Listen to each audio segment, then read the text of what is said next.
मित्रों नमस्कार, मैं हूं आपका फ्रेंड कमल नंदलाल और मैं आप सभी दर्शकों का, आप सभी मित्रों का, आप सभी प्रेमियों का हार्दिक अभिनंदन करता हूं आप ही के चैनल कमल नंदलाल पर। ये चैनल भी आपका है, आपके कारण है, आपके लिए है, और ये कमल नंदलाल भी आप ही का है, आपके कारण है, आपके लिए ही है। और सबसे पहले आपसे निवेदन और आग्रह कि चैनल को लाइक करें, सब्सक्राइब करें और वीडियो शेयर करें यूट्यूब, IGTV नेटवर्क और फेसबुक पेज पर, और बेल आइकन ज़रूर दबाएं ताकि ये जो नॉलेज है, ये जो ज्ञान है, जो हम आपके लिए बहुत रिसर्च करके लेके आते हैं, ये उन तक भी पहुँचे। शेयर करके आप अपनी ही भलाई करेंगे, क्योंकि आपका एक शेयर बहुत बड़ा काम करेगा।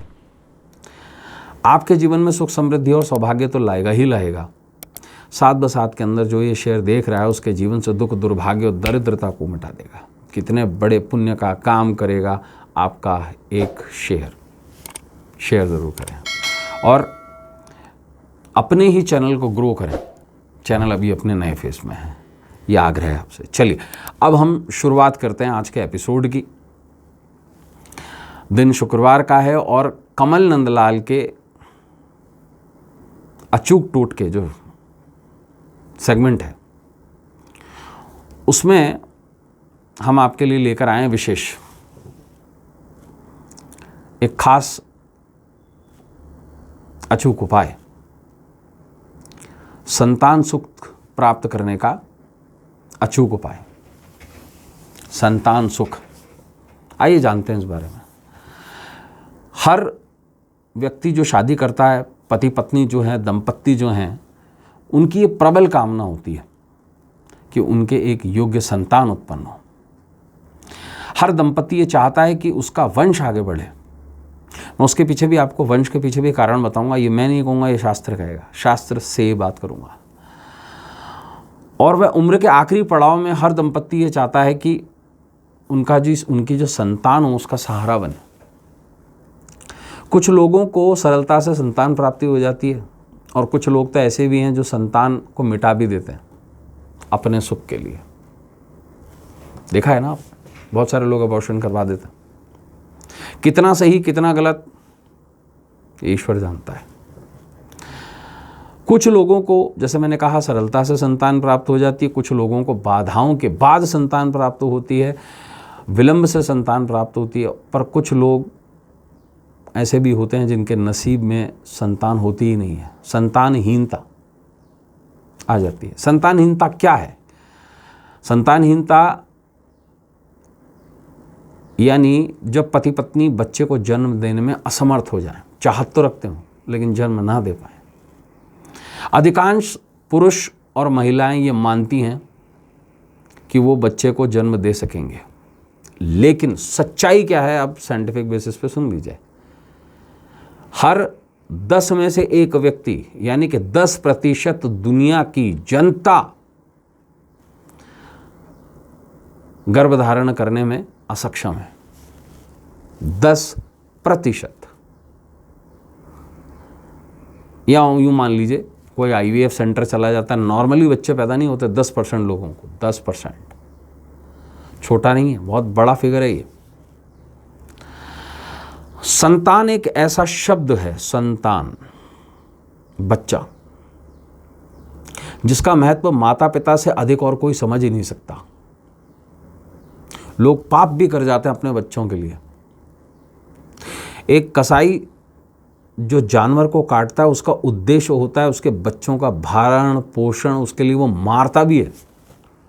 जो अपराधी लोग होते हैं वो भी अपने बच्चों के लिए कुछ भी कर जाते हैं, कुछ भी मतलब कुछ भी। उद्देश्य क्या? संतान। और जो इसका महत्व है ना संतान का, ये माता पिता के अलावा और कोई नहीं समझ सकता, और ना ही इस एहसास को समझाया जा सकता है, शब्दों में उसको बयान किया जा सकता है। संतान पाने की खुशी व्यक्त करवाना उस माता पिता के लिए भी मुश्किल है जो हाल ही में इस खूबसूरत पल के हकदार बने हैं। कहते हैं ना, संतान देना और संतान ना देना ये उस ईश्वर के हाथ में है। लेकिन जो दंपत्ति बच्चे की आशा करते हैं, उनके लिए संतानहीनता से बड़ा दुख, उससे बड़ा दर्द और उससे ज़्यादा फ्रस्ट्रेशन और क्रोध कुछ नहीं होता, और निराशा।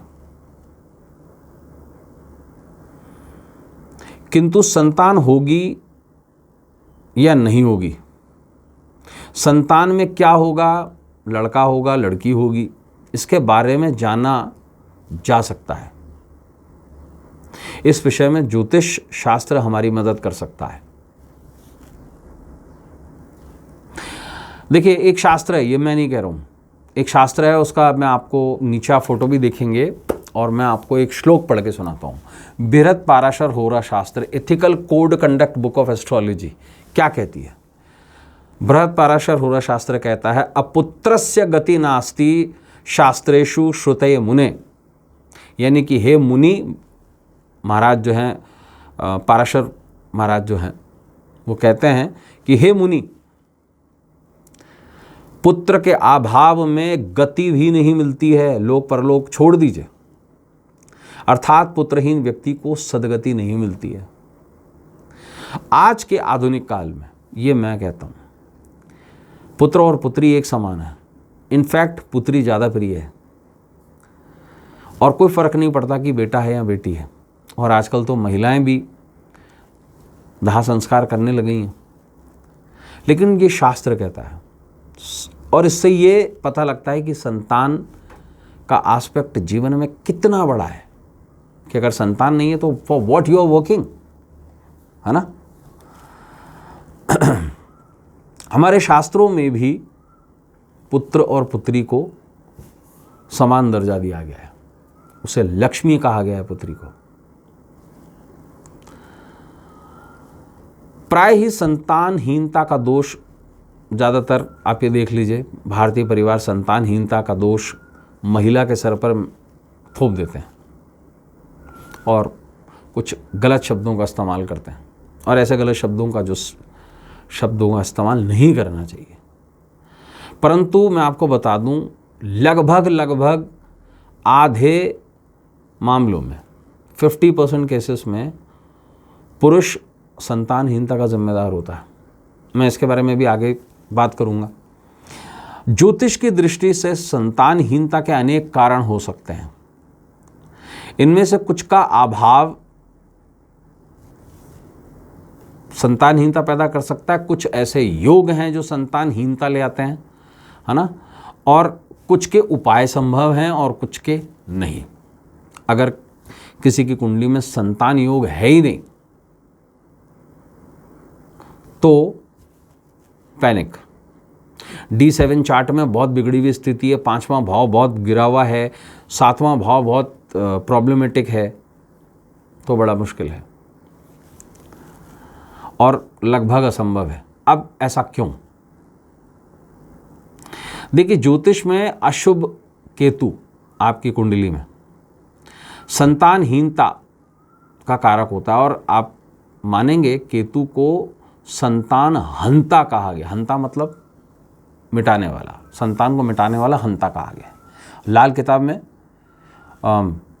ऐसे केसेस में जहाँ संतान हंता वाली स्थिति आ जाती है, वहाँ पे कुत्ते पाले जाते हैं। ये स्पेशली लाल किताब का उपाय है। कुत्ते को दरवेश कहा गया है ना। ज्योतिष में अगर अशुभ केतु कुंडली में हो तो पुरुष के वीर्य में शुक्राणु पैदा ही नहीं होता है। स्पर्म में लेस, या यूं बोलूं मैं नील, और स्त्री में फैलोपियन ट्यूब्स जो होती हैं, फैलोपियन नलिकाएं होती हैं, वो बंद हो जाती हैं। ज्योतिष में बृहस्पति को संतान प्रदाता कहा गया है, संतान देने वाला। अगर यही कुंडली में बिगड़ जाए, अशुभ हो जाए बृहस्पति, तो पुरुष में अत्यधिक वसा के कारण प्रजनन क्षमता उसकी कम हो जाती है, मोटिलिटी ऑफ स्पर्म्स कम हो जाता है, और स्त्री में शुक्राणु अंडे तक पहुंच ही नहीं पाते, या किसी न किसी प्रकार से यूट्रस प्रभावित हो जाता है। कुछ एक ज्योतिष के अलावा भी रीज़न है जिसकी वजह से टेम्पररी फेजेस पे संतानहीनता आती है, जैसे अत्यधिक शराब पीना, यानी कि राहु को बढ़ाना और केतु को खराब कर देना, धूम्रपान करना, सिगरेट पीना। धूम्र क्या है? केतु, केतु को बढ़ावा देना, राहु को खराब कर देना, ठीक है। नशीली दवाइयों का सेवन, किसी भी तरीके का ड्रग, यानी कि फिर से राहु को बढ़ाना। ये पुरुष और महिलाएं दोनों की आदतें संतान उत्पन्न करने की क्षमता को प्रभावित कर देती हैं। कभी कभी समस्या केवल पुरुष या महिला में नहीं होती है, बल्कि दोनों में संयुक्त रूप से होती है। फिर क्या करेंगे? कभी कभी ऐसा भी होता है कि दोनों ही स्वस्थ हों और कोई भी प्रशिक्षण या परीक्षण जो भी है, आपके टेस्ट जितने भी हैं, वो भी सारे पॉजिटिव आ रहे हैं, कहीं कोई दिक्कत नहीं है। डॉक्टर्स भी आपको बोल रहे हैं yes you can ready for the go, तो भी IVF भी जो है वो फेल हो जाता है। कारण ज्योतिष, संतान योग ही नहीं होता। अधिकतर स्त्री या पुरुष की कुंडली में अशुभ बृहस्पति और अशुभ केतु संतानहीनता का मुख्य कारण माने जाते हैं। लाल किताब, अरुण संहिता, जवाल उपनिषद और मुद्गल पुराण, ये 4 शास्त्र ऐसे हैं, इनमें गणपति को केतु का स्वामी माना गया है और बृहस्पति का संचालक, यानी कि बृहस्पति को चलाने वाला कहा गया। तो इसलिए गणपति विशिष्ट रूप से सहायता कर सकते हैं। अब आता है उपाय। क्या? देखिए, विशेष उपाय क्या है? एक रुद्राक्षा थेरेपी बहुत ही विशिष्ट फल देती है अगर उसको प्राण प्रतिष्ठित कर दिया जाए।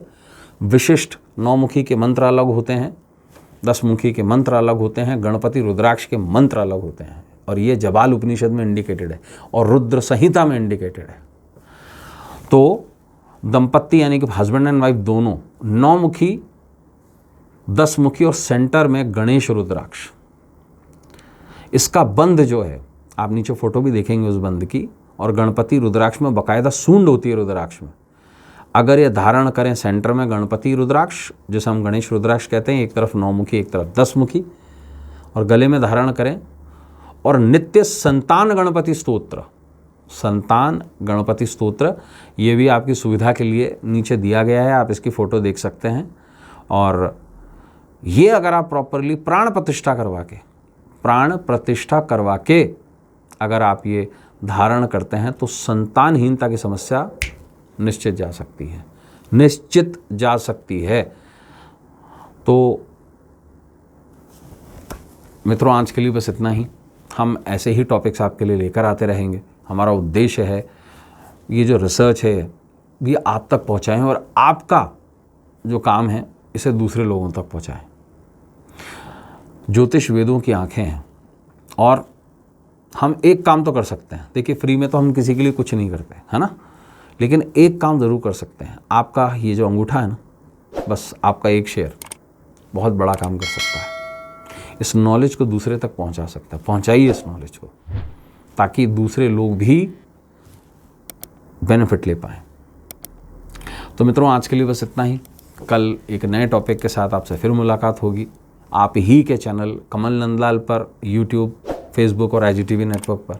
जाने से पहले आपसे फिर से निवेदन करूंगा, लाइक करें, सब्सक्राइब करें और जितना संभव हो शेयर करें और अपने मित्रों को भी बताएं। और अब इजाज़त दीजिए, इस उम्मीद के साथ कि हम सभी का जो भविष्य है वो उज्जवल हो, सुखद हो, सुंदर हो। इजाज़त दीजिए। नमस्कार, नमः शिवाय।